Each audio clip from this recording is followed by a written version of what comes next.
Welcome to Just the Word, where we're reading through the Bible in 1 year. And I'm Net. Today's reading will come from Psalms chapter 6 and 7, and from Matthew chapters 8 and 9. Psalm chapter 6.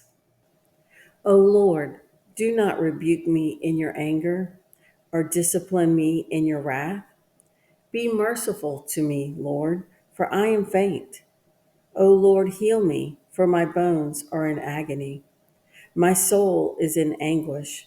How long, O Lord? How long? Turn, O Lord, and deliver me. Save me because of your unfailing love.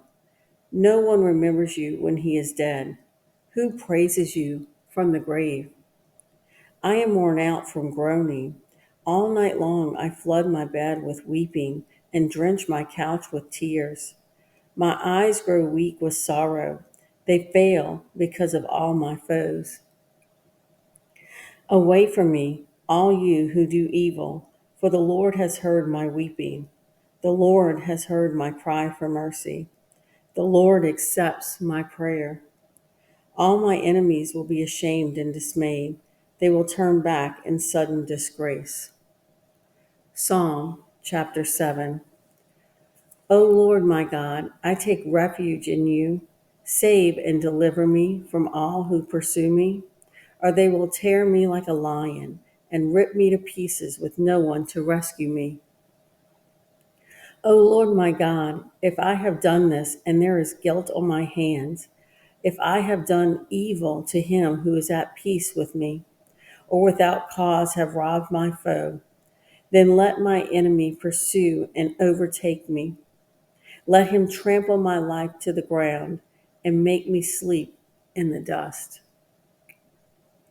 Arise, O Lord, in your anger.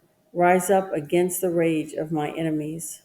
Awake, my God, decree justice. Let the assembled peoples gather around you. Rule over them from on high.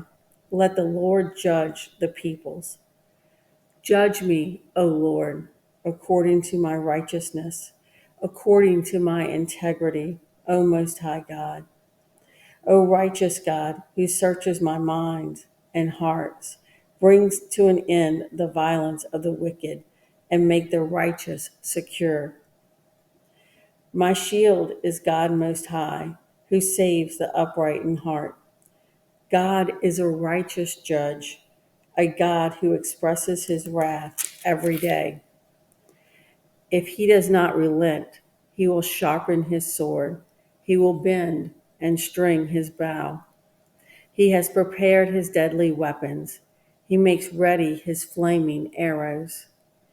He who is pregnant with evil and conceives trouble gives birth to disillusionment. He who digs a hole and scoops it out falls into the pit he has made.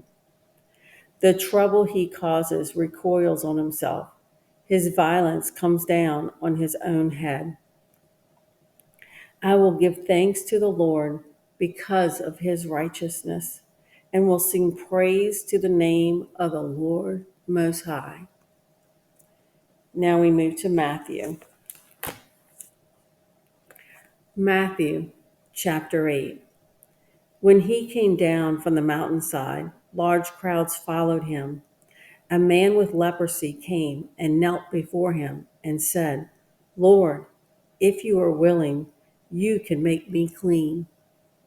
Jesus reached out his hand and touched the man. I am willing, he said. Be clean. Immediately he was cured of his leprosy. Then Jesus said to him, see that you don't tell anyone, but go, show yourself to the priest, and offer the gift Moses commanded as a testimony to them.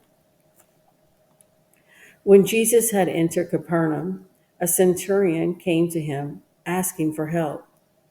Lord, he said, my servant lies at home paralyzed and in terrible suffering. Jesus said to him, I will go and heal him. The centurion replied, Lord, I do not deserve to have you come under my roof, but just say the word, and my servant will be healed. For I myself am a man under authority, who with soldiers under me. I tell this one, go, and he goes, and that one, come, and he comes. I say to my servant, do this, and he does it. When Jesus heard this, he was astonished and said to those following him, I tell you the truth, I have not found anyone in Israel with such great faith. I say to you that many will come from the east and the west and will take their places at the feast with Abraham, Isaac, and Jacob in the kingdom of heaven. But the subjects of the kingdom will be thrown outside into the darkness, where there will be weeping and gnashing of teeth. Then Jesus said to the centurion, go, it will be done, just as you believed it would. And his servant was healed at that very hour. When Jesus came into Peter's house, he saw Peter's mother-in-law lying in bed with a fever. He touched her hand, and the fever left her, and she got up and began to wait on him. When evening came, many who were demon-possessed were brought to him, and he drove out the spirits with a word and healed all the sick. This was to fulfill what was spoken through the prophet Isaiah. He took up our infirmities and carried our diseases. When Jesus saw the crowd around him, he gave orders to cross to the other side of the lake. Then a teacher of the law came to him and said, Teacher, I will follow you wherever you go. Jesus replied, Foxes have holes, and birds of the air have nests, but the Son of Man has no place to lay his head. Another disciple said to him, Lord, first let me go and bury my father. But Jesus told him, Follow me, and let the dead bury their own dead.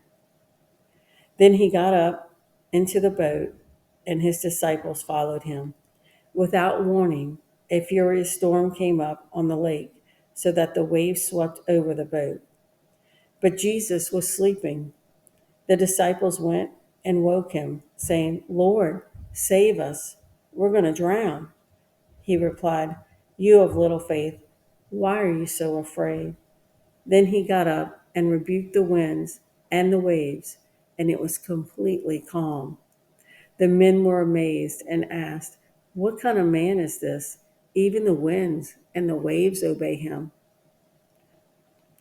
When he arrived at the other side of the region of Gadarenes, two demon-possessed men coming from the tombs met him. They were so violent that no one could pass that way. What do you want with us, Son of God? They shouted. Have you come here to torture us before the appointed time? Some distance from them, a large herd of pigs was feeding. The demons begged Jesus, If you drive us out, send us into the herd of pigs. He said to them, Go. So they came out and went into the pigs, and the whole herd rushed down the steep bank into the lake and died in the water. Those tending the pigs ran off, went into the town, and reported all this, including what had happened to the demon-possessed men. Then the whole town went out to meet Jesus, and when they saw him, they pleaded with him to leave their region. Matthew chapter 9. Jesus stepped into a boat, crossed over, and came to his own town. Some men brought to him a paralytic lying on a mat. When Jesus saw their faith, he said to the paralytic, Take heart, son, your sins are forgiven. At this, some of the teachers of the law said to themselves, This fellow is blaspheming. Knowing their thoughts, Jesus said, Why do you entertain evil thoughts in your hearts? Which is easier, to say your sins are forgiven, or say, Get up and walk? But so that you may know that the Son of Man has authority on earth to forgive sins. Then he said to the paralytic, Get up, take your mat, and go home. And the man got up and went home. When the crowd saw this, they were filled with awe, and they praised God, who had given such authority to men. As Jesus went on from there, he saw a man named Matthew sitting at the tax collector's booth. "Follow me," he told him, and Matthew got up and followed him. While Jesus was having dinner at Matthew's house, many tax collectors and sinners came and ate with him and his disciples. When the Pharisees saw this, they asked his disciples, "Why does your teacher eat with tax collectors and sinners?" On hearing this, Jesus said, "It is not the healthy who need a doctor, but the sick. But go and learn what this means. I desire mercy, not sacrifice. For I have not come to call the righteous, but sinners." Then John's disciples came and asked him, "How is it that we and the Pharisees fast, but your disciples do not fast?" Jesus answered, "How can the guests of the bridegroom mourn while he is with them? The time will come when the bridegroom will be taken from them. Then they will fast. No one sews a patch of unshrunk cloth on an old garment, for the patch will pull away from the garment, making the tear worse. Neither do men pour new wine into old wineskins. If they do, the skins will burst, the wine will run out, and the wineskins will be ruined. No, they pour new wine into new wineskins, and both are preserved." While he was saying this, a ruler came and knelt before him and said, "My daughter has just died, but come and put your hand on her, and she will live." Jesus got up and went with him, and so did his disciples. Just then, a woman who had been subject to bleeding for 12 years came up behind him and touched the edge of his cloak. She said to herself, "If I only touch his cloak, I will be healed." Jesus turned and saw her. "Take heart, daughter," he said. "Your faith has healed you." And the woman was healed from that moment. When Jesus entered the ruler's house and saw the flute players and the noisy crowd, he said, "Go away. The girl is not dead, but asleep." But they laughed at him. After the crowd had been put outside, he went in and took the girl by the hand, and she got up. News of this spread through all that region. As Jesus went on from there, two blind men followed him, calling out, "Have mercy on us, Son of David." When he had gone indoors, the blind men came to him, and he asked them, "Do you believe that I am able to do this?" "Yes, Lord," they replied. Then he touched their eyes and said, "According to your faith will it be done to you." And their sight was restored. Jesus warned them sternly, "See that no one knows about this." But they went out and spread the news about him all over that region. While they were going out, a man who was demon possessed and could not talk was brought to Jesus. And when the demon was driven out, the man who had been mute spoke. The crowd was amazed and said, "Nothing like this has ever been done in Israel." But the Pharisees said, "It is by the prince of demons that he drives out demons." Jesus went through all the towns and villages, teaching in their synagogues, preaching the good news of the kingdom, and healing every disease and sickness. When he saw the crowds, he had compassion on them because they were harassed and helpless, like sheep without a shepherd. Then he said to his disciples, "The harvest is plentiful, but the workers are few. Ask the Lord of the harvest, therefore, to send out workers into his harvest field." Thank you for joining Just the Word. See you tomorrow.